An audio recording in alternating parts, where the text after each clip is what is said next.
first day was not good because I'd gone in there and the columns were upside down.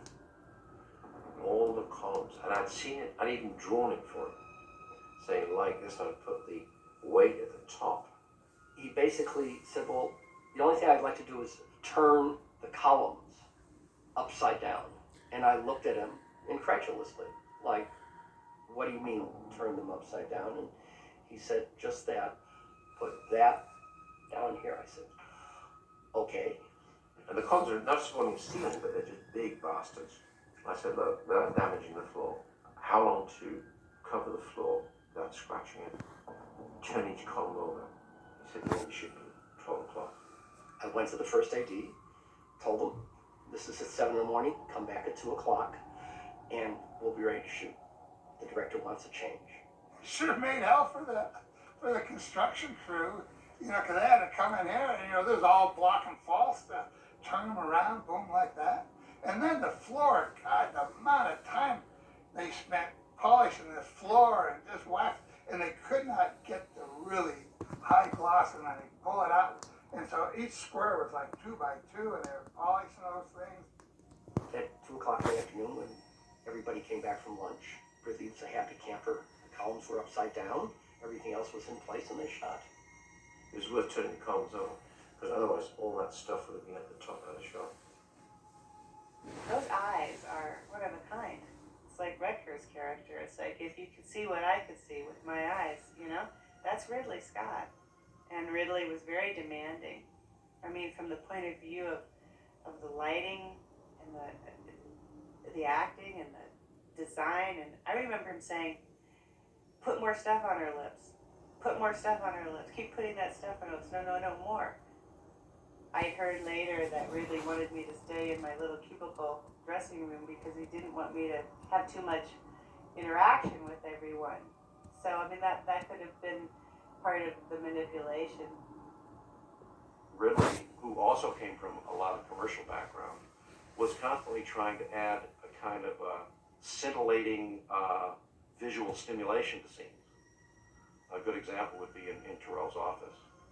And we're sitting there in this big set, and we're struggling with our part of it, which is the front projection out the windows. The live action guys are struggling with the weird lighting stuff, and Ridley's saying, well, I want this light to be like, whoo, up against the wall. And we're saying, well, what's motivating that? Is it raining? Is the floor wet? And he said, no, it's just gotta, it's just gotta happen. And so I said, well, that's what Ridley wants. That's what he should have. And when you look at the movie, you do have to ask, well, what's all that about? Is that something coming in the window from some atmospheric thing going on inside? You don't need to explain it. But Ridley has always had this incredible sensitivity to all kinds of ways to create visual stimulation. After the first day of shooting, Doc Erickson came to me and said, we're now 5 days behind, which was not what I wanted to hear, but I mean, Ridley was dealing with the smoke and the mirrors and this and that and columns and so on and so forth. In the meantime, Harrison is just sitting there waiting to act and getting pissed off because he's not being called to the set to act in the scene. The reason I was so thrilled about having Ridley is he's got the very best eye in the business.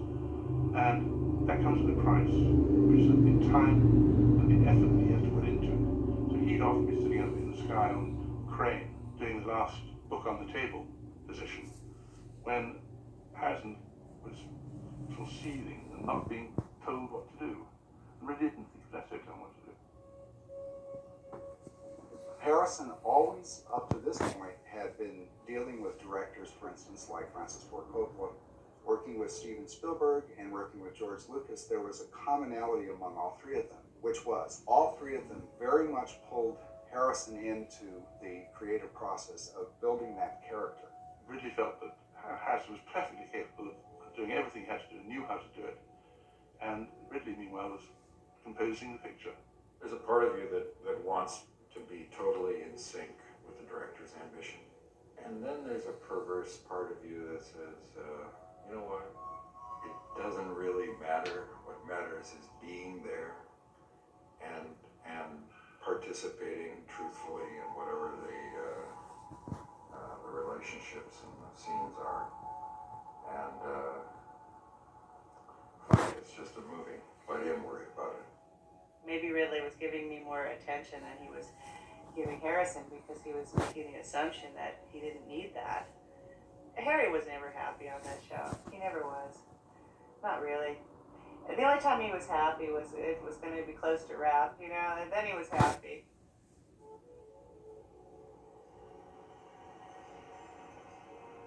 In the case of the first property master who departed, it was over the mug on the desk in the Holden interview. The prop guy, you know, brought in like 2 or 3 pens and maybe 3 or 4 mugs, and Ridley wanted to see more. And he couldn't figure out, well, why would you want to see more? It's like only a mug and it's only a pen. I took the prop guy aside. Go buy like 100 mugs. Go buy like 100 pens. What do you care? Just go by, don't you see what's going on there? Because I could see what was going on. He wanted to see every mug ever made before he chose that mug. We had our man in Havana, so to speak, there on a set every day and watching it, and we saw some of the rushes. Bud was more involved, but Ridley's a perfectionist. And Ridley came from the world of doing commercials from England, and he was very, very successful. And he's very meticulous, and that's what his genius is. I don't take anything away from him, but it starts to slow down when you start to take many, many takes of certain scenes, and we did.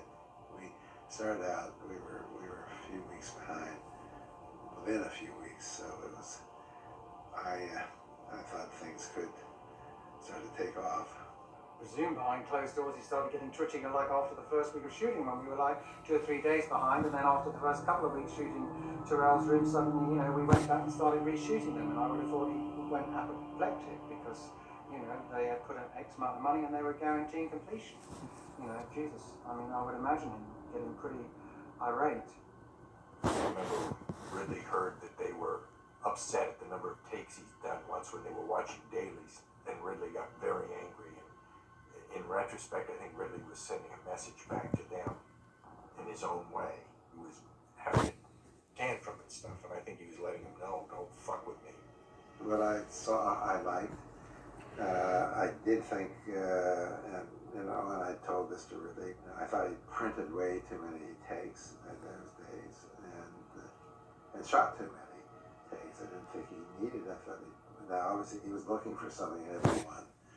And he and I sat actually a couple of times, and I said, explain to me, because I don't quite understand it. Tell me why this 16th take was the best one out of this whole group. And he would, he in his own way, he could explain why he wanted it. And there was a lot of film that was used. Well, he had the irritation. I do 7 takes, and why is he doing 7 takes?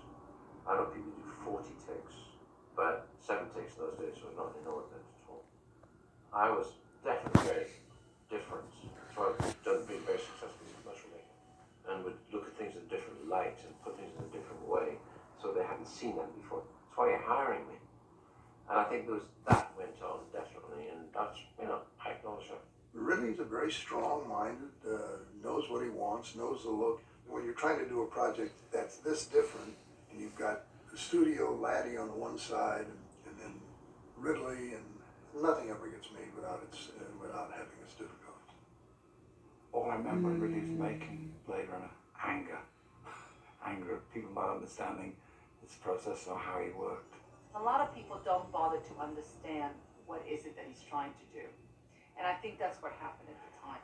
There was a lot of nervousness, you know, and there was a lot of competition within themselves. And I think people made a lot of it in the beginning. Everybody already anticipated before shooting, oh, he's not gonna like us. He's gonna be unhappy with us because he thinks American crews are not good. I don't think he really sat there and said, I don't think American crews are not good. He wanted everyone to be at their best. I realized I couldn't bring in the people I'm used to because of the union. So I'm not knocking the union, that's the way it goes. And so being new on the block here, I had to learn the process of I couldn't use this, couldn't use that. You know, I didn't want, I'm used to being my own operator. There's nothing worse when you've done 2,500 commercials. And I know I've got a very good eye. In 3 seconds I can give you a setup, having walked in a room without even seeing it before. So I don't like discussion. I know exactly what I want. I want to walk in and say, that's the director's job. director's not meant to stand there and consult with half a dozen people in the room. The term director means direct, mate. Do the job. Mark. Oh, boy. Where I had to strangle my father or whatever I did to my father maker. And I'd never been on a production like this, 250 people, had no idea who everybody was.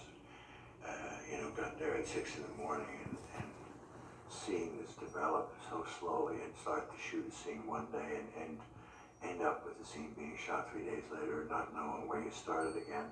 It was a shock.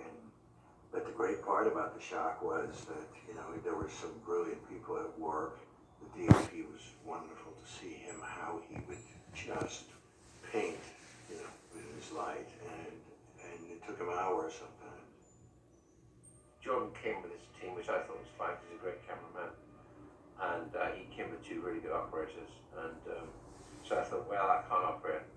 I would line up as much as possible. I like to line up like that.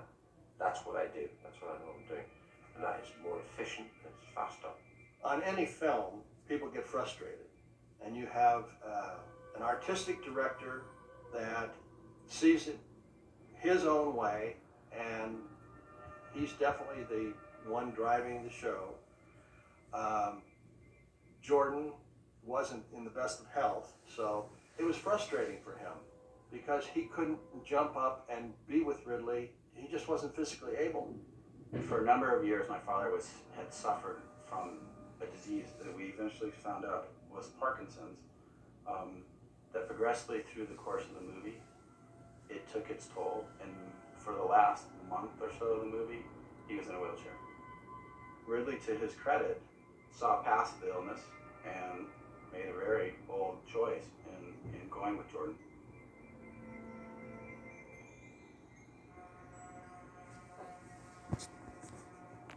That's the best way to describe it. We had our scenes together. That was a very more life. They were very intense. Mm-hmm. Right in the eye, he looked me in the eye. We went at it. Rooker's naturally theatrical. I mean, in a good way. He understands the theatre of it all. Take 5. Camera on, Mark. I won one. That was a major sort of deal because that made an extra sort of head. I think it was a $20,000 head of Terrell. That was one of the prosthetics that was made, and it was made so that it could be crunched. They never used it. What we did is I ran some tubes up behind the ear, and when they did this, primitive, about as primitive as you can get. A bulb and a tube and some blood, and the blood squirted.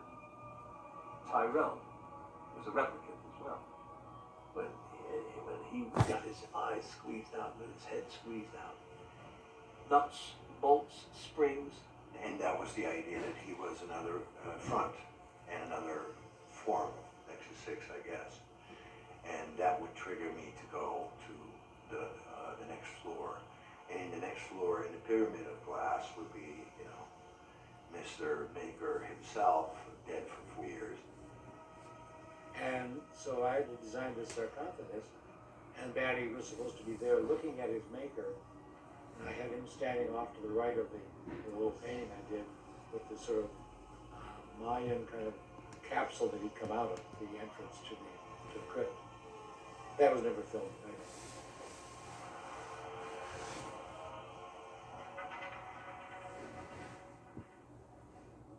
Harrison was supposed to be having this on-screen love affair with Rachel. And Sean Young was very young and extremely inexperienced. And Ridley, I think, was more or less talking Sean through her performance to a certain extent. And Sean and Harrison just did not click on any level. Anytime you're doing a love scene, it's tricky. First of all, I feel for the actors having to do it, saying it's really uncomfortable, and you can't really let go, because that's not what you're doing. It's not very professional. And so it's a waltz. It's actually a delicate waltz to find out what should it be, how far should it go, and where's enough. We scrapped an idea, Ridley did, where they put a piece of tape around my legs and they greased up my legs. And then it got all over the costumes and it didn't work and they're trying to grab my legs and the whole grabbing leg thing and pulling my skirt up and getting it all over the costumes. People just complained and it just didn't work, so we scrapped it. So they cleaned my legs up and then we did something else. But then Ridley told them to push me. And I remember being really surprised about that. And I also remember Harrison being, I think I was crying afterwards too. And I remember Harry going to the side.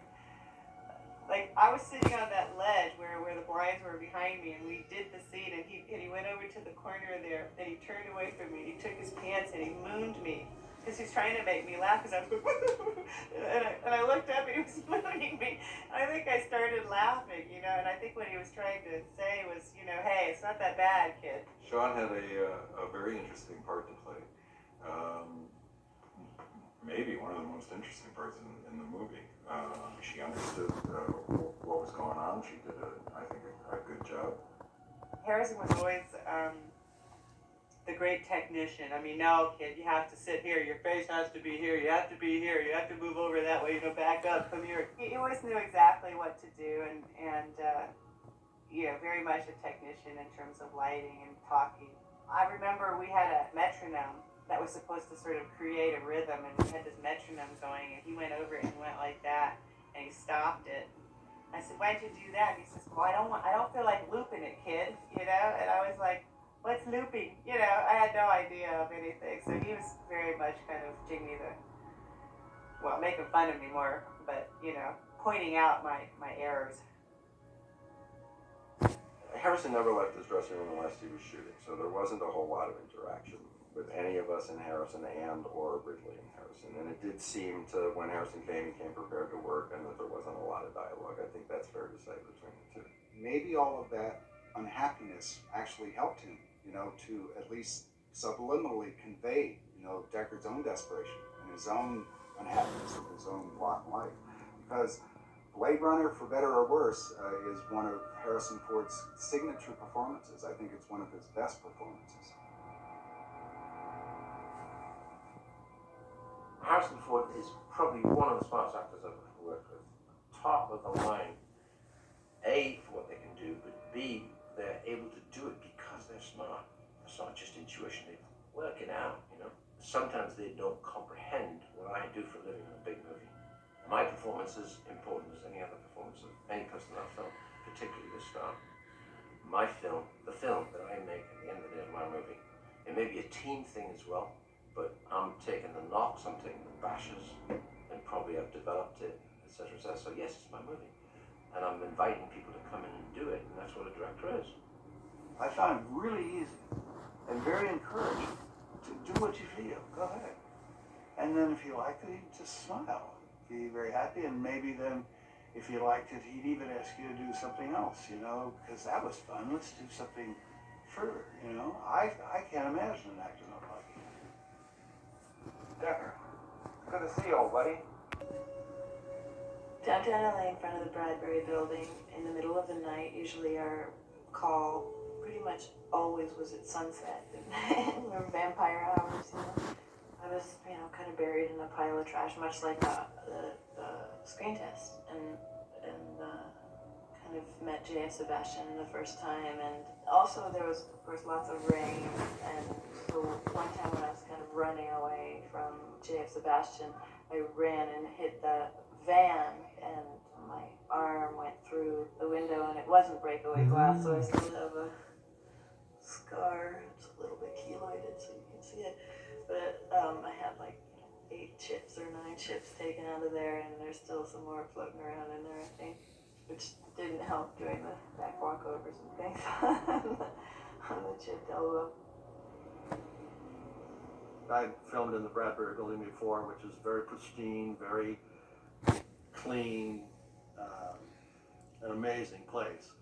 Great iron work and so forth. It visually just is fabulous. And lit it for a set, you know, a lot of backlight. Again, had the xenons passing through, and and smoke. It was eerie. But the amazing part about it is I don't really think that the Bradbury people understood how Ridley wanted to do it because it was a total mess. In the interior, we had a 65-foot truck filled with debris, and we had, of course, rain inside the building. We had rain everywhere. And what we would have to do, because the building was occupied at the time, we could get it at 6 o'clock at night, and at 6 o'clock in the morning, we had to be out of there and it had to be clean. So because it looks like it's decrepit and filthy, couldn't figure out a way at first, but then we came up with the idea if we took cork and crumbled up cork, because it has the same texture and color as mud and dirt. So we'd throw cork all over the floors, and the rain would absorb it, so the next morning when you swept everything up, it was like clean. You didn't have to be scrubbed with soap and water, because we probably had no more than an hour to get out of the building every day. When I first came onto the set, I walked on a lot through this maze and saw these signs and buildings and whatnot. And I said to myself, wow, this is astronomical. It's going to take forever to do this film if it hasn't already. I thought I was going to go to the studio and see a so-called refrigerated lab. They shot it in a real fridge, basically, a monster fridge, let's say, so it was frosty. That was cold in that mid-locker, boy. I don't know how long it took before the cameras would freeze, but you had to really be in and out. After maybe 20 minutes, half an hour, something like that, or else the oil would all freeze up in the damn things. In a way, it was kind of strange why they did that, because the conditions were almost uncontrollable. They could not set the temperature of that freezer to where they could just get the cold and see the breath coming out, and everything looks frozen. We started off with a couple of arcs in the freezer. Well, they're carbon arcs. They are actually burning coal. And after about an hour, people were sniffing around. About another hour, people were starting to get ill because we were, number one, taking the oxygen out of the air, and the carbon, the smoke from the carbon, people were getting sick. We had to shut down the arcs and literally open up the freezer, get all the air out, had fans going.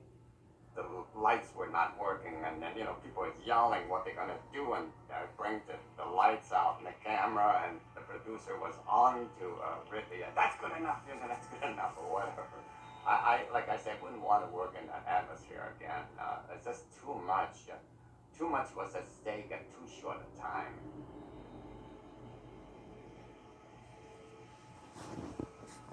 The most unique experiences on a backlot, for sure, that I've ever seen. All of the night scenes on Blade Runner, which were long, there were approximately 33 days of night. The night scenes were all shot on what's called the New York street set. And this, of course, is where the Maltese Falcon had been filmed by Warner Brothers in the 1940s. And it was their standing urban New York type of look. To shoot a studio street on Blade Runner, on the Warner's lot, would look crap. If you look at all the sort of TV series and things and see where they've shot on the studio street, and it all just looks like a studio street. So wetting it down and having things in heavy rain, certainly started to bring it to life. The reason why I could not have done those sets in daylight, they wouldn't have looked good. They looked pretty bad, and we would have had to spend more money. So by shooting at night, you save money, and it looks better. And it's always raining, it looks better. That's what it's about. And why is there always smoke? Because I haven't got enough money, it looks better. So those three elements are always my armory. Night, wet, smoke.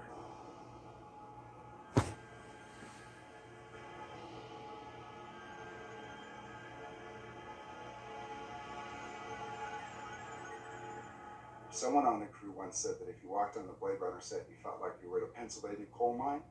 And it's very true, because the crew had all these white painters' masks on, and they had soot all over their face, and they had the little painters' goggles on, and everyone was tired, and it stank, and it was mildewed, and it was wet. The smoke, ugh, they had beehive smoke. Basically, you're looking for an urban area, in 2020 that it's just the sun never shines, a perpetual fog and drizzle. Later on, I had tons of atmospherics, a lot of it at night, smoke and all, and the crew would be walking around with gas masks on because they've been breathing this stuff 20 hours a day, for weeks and weeks and weeks.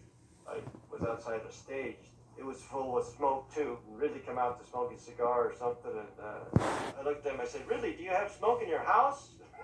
He laughed. No, not really, but it was a very good effect. Oh, I thought the art direction was brilliant, and the world that was created was very dense and interesting. Part of the look of the film had to do with the fact that it was shot outside at night. But it was a bitch working every night and all night long, often in the rain. So it wasn't the most pleasant shoot. Anybody that watches the picture knows that we were doused with water day in and day out, and that meant we had to have twice as many costumes because how many times every time we got soaked, you had to reshoot the damn scene again. You had to put on another costume. You couldn't wait to dry up. There was always dialogue that we were behind schedule. I think it all culminated when we were shooting on the back lot at night with the street exteriors. Never less than 13, 14 hours. We would shoot all night. Kind of the joke was, keep your eyes in the east, because as soon as you see that glow, we've got only about another hour. Some days we never shot. And then some days we made 2 shots a day. One was on meal penalty, and one was at sunrise. And that happened more than once. What he did, which was the first time I had been allowed to experience that, was that he had a huge voice in the theaters, speakers on top of the buildings. And so when he would start the scene and get the understanding of what the reality of that moment was, he played the sound score. Vangelis had already given him some temp stuff, and he blasted into the street so that you were working inside of a full ongoing environment of sound and special effects. The spinners were coming up and down, and they had the cranes working, and all the smoke and all the water, and that backlot came alive. What he was trying to do was just incredible. And I remember we would sit for 8 hours trying to do one setup. We would do it right? And you could pretty much, what you're seeing in your eyes, what you're going to see. It's really pretty much that. But then I remember going to dailies, and it's the one film to this day where I went to dailies and I went, we shot that? I was shocked.